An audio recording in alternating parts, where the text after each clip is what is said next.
Me to get started, sir? Okay.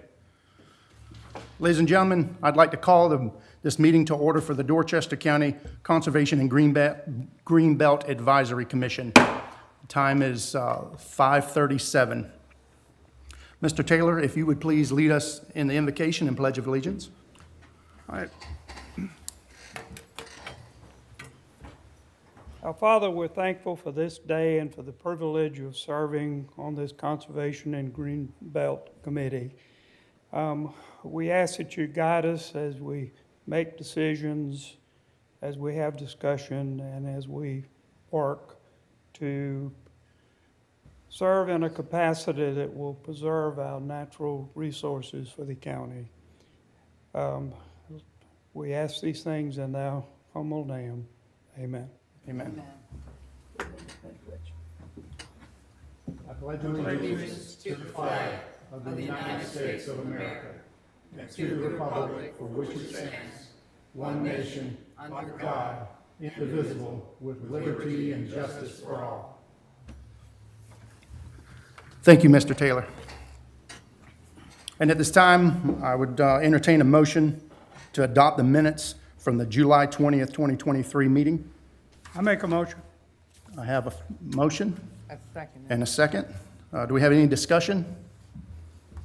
Hearing none. All those in favor signify by saying aye. Aye. None opposed. All right, at this time, I would also entertain a motion to adopt the minutes from the August 17th, 2023 meeting. Motion to accept. I have a motion. Do I have a second? A second. All right, any discussion? Hearing none. All those in favor signify by saying aye. Aye. Aye. And none opposed. All right, Mr. Ward, would you like me to continue with the agenda, or is there, or Brian? If you want to recognize me at this time, I can talk about the other considerations. Yes, sir. Actually, I got to turn the microphone on, so it's being recorded. So at the last meeting, we had identified some different organizations that we wanted to work with that would be an opportunity for us to have additional conservation resources to aid in the commission's work. And the commission had also asked very specifically to receive a copy of the application that the county had submitted to the South Carolina Conservation Bank for the Limehouse property. So that was sent out to you electronically ahead of the meeting. And what I was trying to be careful of is not sending you a document that was actually going to be bounced back from your emails, because there were several attachments.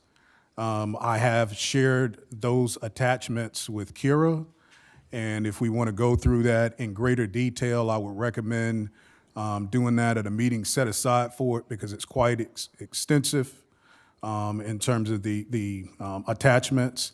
But I didn't know if any of the members of the commission had specific questions about any of those attachments.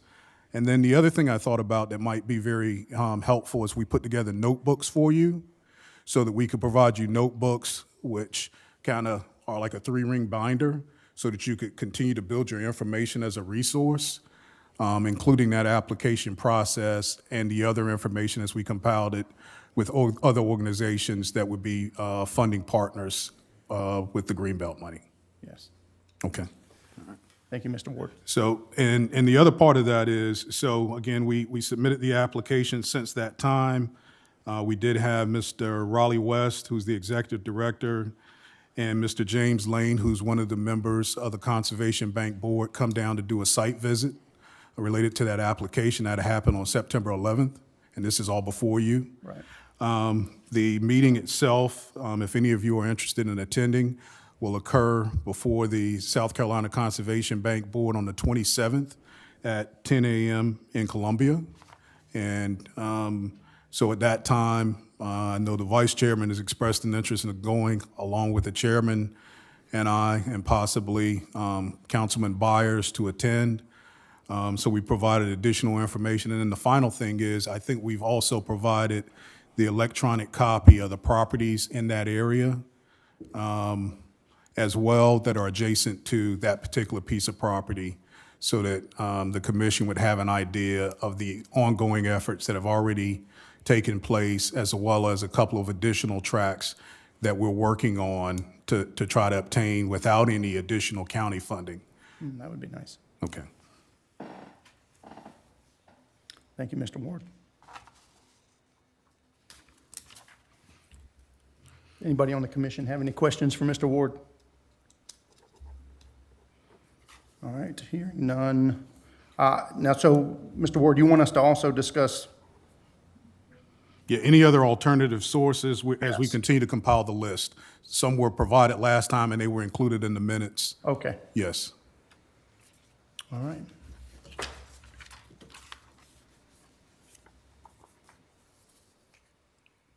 No questions? Brian, do you have anything? No? So this is going to be a quick meeting tonight? Is that what we're assuming? Okay.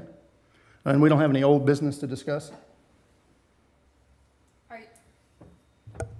I know that on the original agenda that was sent out, we were hoping to have the master planning consultant here. Are you able to provide any further information on who the selected consultant was? We are. So we finally have a contract, and that is with Weston and Sampson and Audubon. That was the highest ranked team. We'll be scheduling a meeting, which will be a kickoff meeting, and you'll get the date on that for your attendance. But we literally just finalized that contract. Okay. Yeah. And when I say literally just finalized that contract, as of today. Today, Yes. so fresh. Yes. Okay, thank you, Mr. Ward. Yeah. Mr. Ward, can I ask you if there are property owners or organizations that are filling out applications, that are interested in possibly, applying for, help in conserving their property? Is it any way in our role to encourage this, or? So you're saying interested property owners making the commission aware that, Yes, probably each of us are aware of a number of properties that would be excellent to protect in the future. I think it would be appropriate for you to identify what those properties are, so Okay. that could be considered as a part of the master planning process, because that's a part of that charge. Okay, But we don't have a application process yet. We do want to make sure that our application process keeps us eligible for the South Carolina Conservation Bank process. Again, glad to provide information on the list of their appraisers that they use, because if you don't use their appraisers, it won't be eligible, and they are a major funding partner, and they can also leverage other funds. I understand. Yeah. So I think it would be more than appropriate to compile that information so it could be considered as a part of the master plan. So just obtaining the TMS number for said property? Yeah, ownership and TMS number, and that can all be compiled and also included in the notebook. Okay. And I can get with you to help you obtain that information? And if you want us to provide a format, we can provide a format so it can be done electronically, and then it can be compiled in a spreadsheet. That way we have a running list of it. Perfect. Okay. Initially, I was somewhat under the impression that our role would be that we would have a whole stack of applications that we You would go will, and you through. will, but the part of the master planning process is to develop said application. Right. And once you develop that application and the master plan is ultimately approved by county council, then this group would make recommendations in terms of applications that should be submitted to council and recommended by the commission for council's consideration for funding. So the further we go into this process, the more Right. convoluted it's going to end up getting.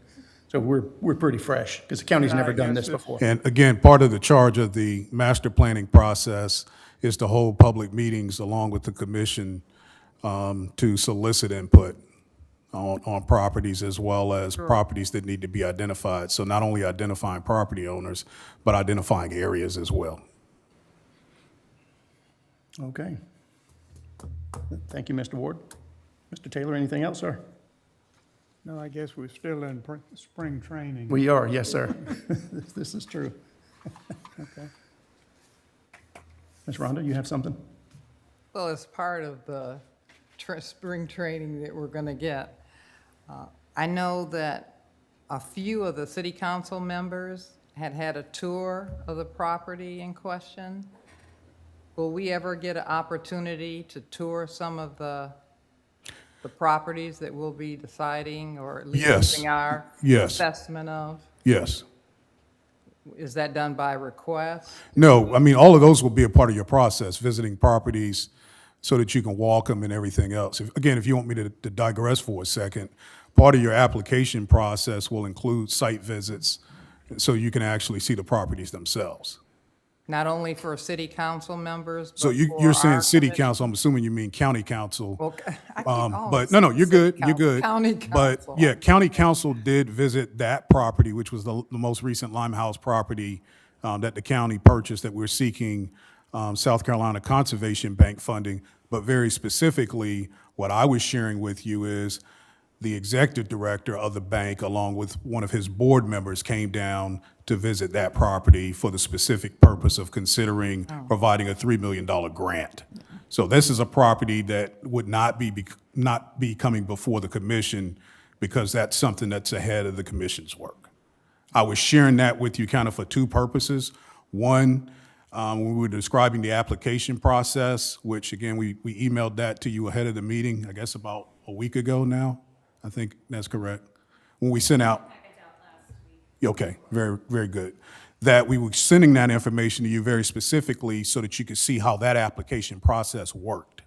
And so that application process does include a site visit. And it would be appropriate for us to have something that mirrored that process so that you would have site visits as well to any properties that you were going to consider recommending to council. Okay, thank you.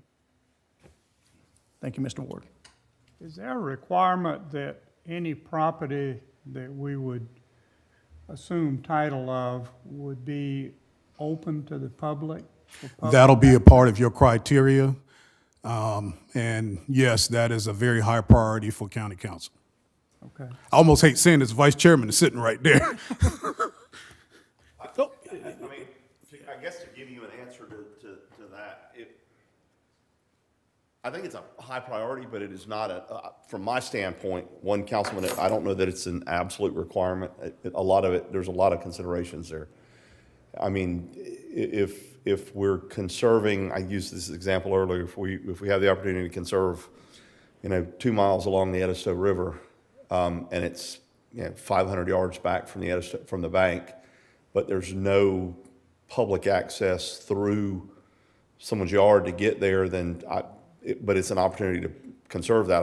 In a skitty minute, I would approve that portion of it, because ultimately you could, I guess, potentially access it from the river if you needed to, but ultimately going through, so yeah, it doesn't have to have a public road to it necessarily, but and that's really dependent on what that property ends up being. My goal for conservation easements would not be, I know 12, 13 years ago, I heard, we're putting conservation easements out there so that we can get somebody to put a conservation easement on the property, and we're going to allow them to build one more house on it and stuff like that. And I'm like, that's okay. That's you're covering your family's future on this property, and nobody else ever gets to see it. That's a little bit different than doesn't have public access because it's inaccessible more than anything else. But it would be important to try that, but it's not an absolute, because this is not a parks. We may be able to have parks on part of this, but this is not a parks referendum. This was a Greenbelt as much as anything, to try to conserve some of that property. Is that a fair? That's me. That's one councilman. Right. But I'm going to make that pitch pretty hard. So. Sure. I certainly understand that, and I know one of the things that I think we all recognize as being critical is, you mentioned the Edisto River, and Yeah. in addition to Edisto River, you have Four Holes and Four- all the Cypress, I mean, yeah, we can go through a whole Creek bunch and of them, everything yeah. that goes into it. And I guess if you had someone that owned a fairly large piece of property that was within that watershed, that was willing to put it under an easement so that it would never be developed or anything, but yet they would say, but I don't want to open it to the public. I'm willing to protect it, but I don't want it available to the public. Yeah, and again, from my standpoint, looking at something like that, my standpoint alone is I look at something and I'm like, okay, you're going to, if it's 20 acres and it is cypress swamp and you're willing to put a conservation easement on it to keep it developed, all right, first you're gonna tell me how you're gonna develop it. Right. I think that's part of would be my concern. If it is developable land or potentially developable land, and maybe it's 20 acres and there's 10 high ground and 10 cypress swamp, that's different, I think, from that standpoint. It will be a case, I believe from a council standpoint, it would be a case by case and probably a dollar figure. You know, are we gonna go out and spend $3 million or $4 million of taxpayer money on something that they can never use or see or something like that? That's going to be a hard sell for my 6 colleagues, I believe. Not an impossible sell, but it'll be a hard sell. Makes sense. Completely. Thank you. Any other questions for Councilman Chennis? No? How about any questions from anyone for anyone? No, Brian, nothing else? Okay, Mr. Ward? Again, I think we would be well served to set aside some time to go through the application process that the Conservation Bank has. Again,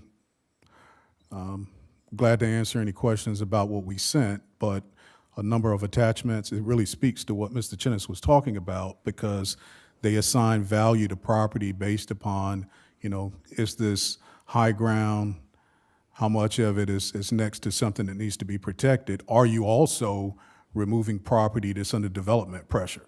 So they developed a heat map, and I think as a part of your master planning process, you're gonna identify properties based upon their location, whether that's in a particular watershed or a particular view shed is what he was describing along the Edisto. Right. And all of that would be weighted criteria as a part of your application process. Right. And I think in looking at what the Conservation Bank has done, it will help you to visualize what that scoring criteria looks like. Yeah, because all property doesn't have the same type of conservation value. Right. And if, again, you're in I'll give a good example. So when we bought Pine Trace, the county bought Pine Trace was gonna have, how many hundreds of homes? Was it 700? 700 to 900. Yeah. And so we bought that property off of Miles Jameson. And in doing that, that provided a park that when you look at within a 5-mile radius, you got thousands of people that can now access that, Right. and you don't have 700 houses. Right. Great buy. Additionally, what we were able to do in terms of the associated conservation value of it is we actually did wetlands delineation on that parcel, not only for the park being developed at that location, but also the Ashley River Park, which was 83 acres that was also Yes. going to be a subdivision, had already been platted, already had infrastructure in the ground for said subdivision. So when you start talking about, you know, the Greenbelt and the value of purchasing different properties when you have development pressures, and not only are you, one, keeping these properties from being developed with all the imperviousness that comes along with it, but then you also have the ability to preserve wetlands, and those wetlands are delineated in such a fashion that where you have to put in a paved road for parking at a park, or you have to put in a pea gravel road that's a part of a trail or something like that. All of that's being done, and all that has a conservation value. Right. Yeah. And I'm hoping those examples are salient and make sense to you. Completely. Yes, Okay. sir. Do you want to schedule something before, a separate day from? I our do next think it needs to meeting? be separate from the meeting because I think you need time, and if it's in a workshop setting, I think it would be more useful. Yeah, I don't know how challenging it is for some of our members. Even if you can do it virtually, Right. because all these documents are electronic. Well, Mr. Taylor and I are retired, so we can come anytime, sir. Yeah, but I mean, it's something that could be done virtually. Right, okay. Yeah. Yeah, we'll look at getting something scheduled soon. This is true.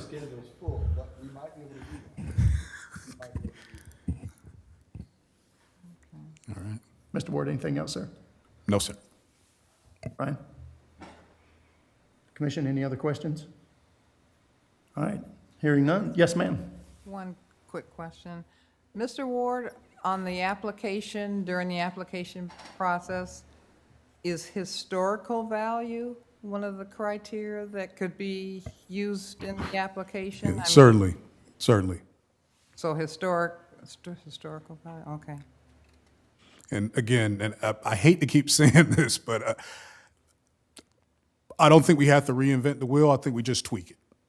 Yes. I'm really saying that because and again, all of those are considerations I think that have a weighted value. And it's something that's already being done. Perfect. I think we've mentioned it in past meetings before, but along with that workshop, I think it would also benefit us to have possibly Eric Davis come out from the Charleston County Greenbelt to be able to kind of explain how they run things as well while we're developing our own. So maybe we could reach out to them to possibly see if someone could attend one of our meetings, just as a descriptor. Mr. West also from the Conservation Bank has agreed to come down. Yeah. Okay, perfect. And that's in your minutes in terms of from your past meeting. Perfect. Okay. Well, just to follow up on what we just heard, obviously I, and I'm sure the other committee members, want to align ourselves with the county council members so that we're thinking along the same line and the decisions we make would be roughly the same independently, but supporting the effort of our county council. Yes. Thank you, Mr. Taylor. Yeah. All right, this is the last time. Any other questions? All right, hearing none. Can I entertain a motion? I would entertain a motion at this time to adjourn. I make a motion. Second? I'll second it. All right, all in favor? Aye. Aye. We are adjourned.